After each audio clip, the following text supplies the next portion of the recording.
ভাই একটু দেখবে গাড়িটা কি হলো? ভাই হাতের কামটা সাইরে লই আইতাছি।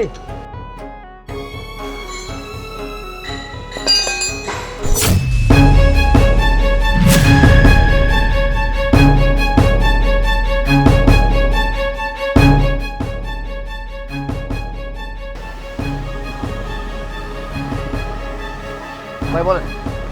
দেখো তো হঠাৎ করে স্টার্ট বন্ধ হয়ে গেল। আচ্ছা ঠিক আছে।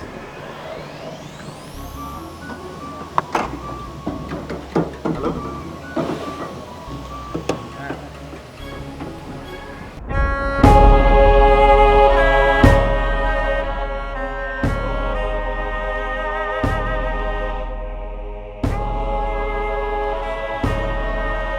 এই তোকে কি বলেছিলাম? কালকে টাকা পাঠাতে বলেছিলাম না? 10 লক্ষ টাকা কেন পাঠাচ্ছি? ও আই এম সো সরি। আমি না একদম ভুলেই গেছিলাম, মনেই ছিল না। ভুলে গেছিলি না? হ্যাঁ, খেতে তো ভুলিস না। কি 3 বেলা যে ঠিক মতো খাও তখন তো ভুলো না, একটা কাজের বেলায় ভুলে যাও না?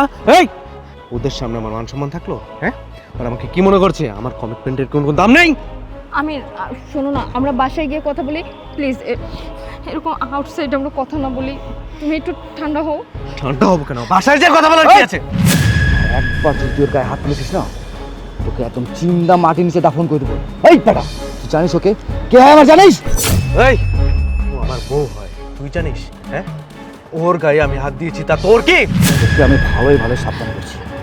আর একবার যদি তুই ভুল করে ওর গায়ে টাচ করার চেষ্টা করছিস না, তোর হাত ভেঙে একদম হাতের মধ্যে ধরে দেবো।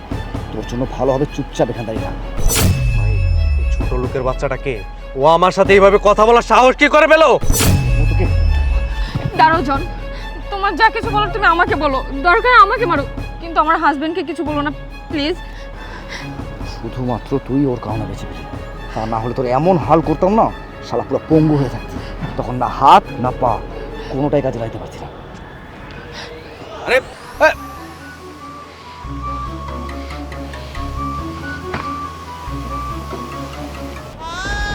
মাহিব, এসব কি?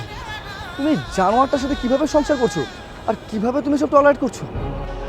জন, তোমাকে আমি অনেক কষ্ট দিছি, কাঁদাইছি, বেইমানি করছি। তোমার চোখের পানি আমার জীবনে অভিশাপ হয়ে দাঁড়াইছে।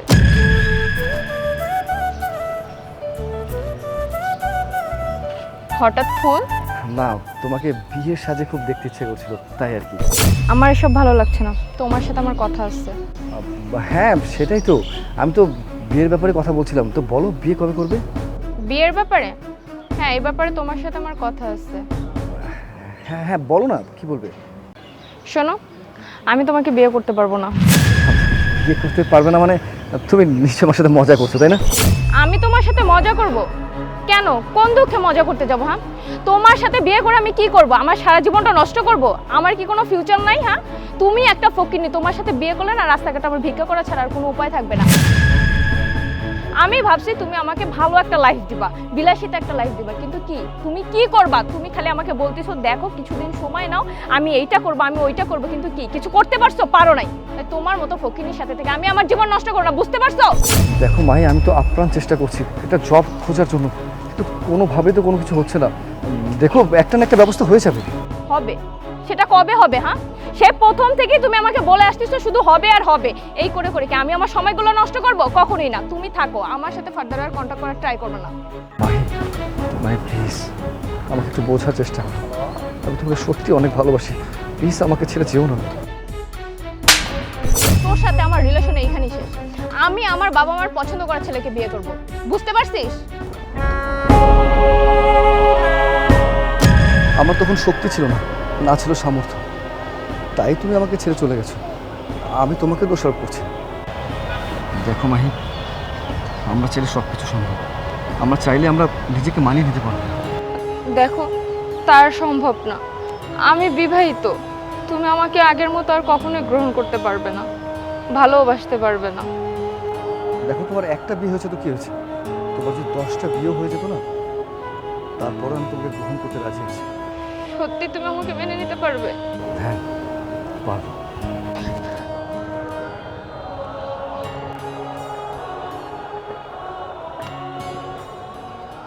এইসব নাটকটা অনেক দেখেছি, চল বাসায়।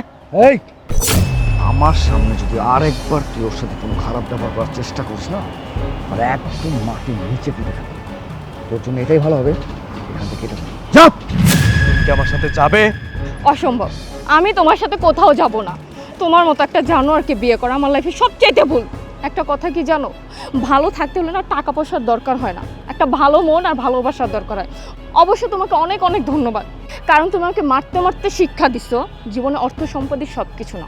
বুঝতে পারছো? তুমি এখান থেকে চলে যাও। চল আমার সাথে। একবার যদি তোকে টাচ করার চেষ্টা করছিস না, একদম তোর জীবন থেকে দুঃখটা বের করে দেবো। যা যা। তোকে তো আমি দেখি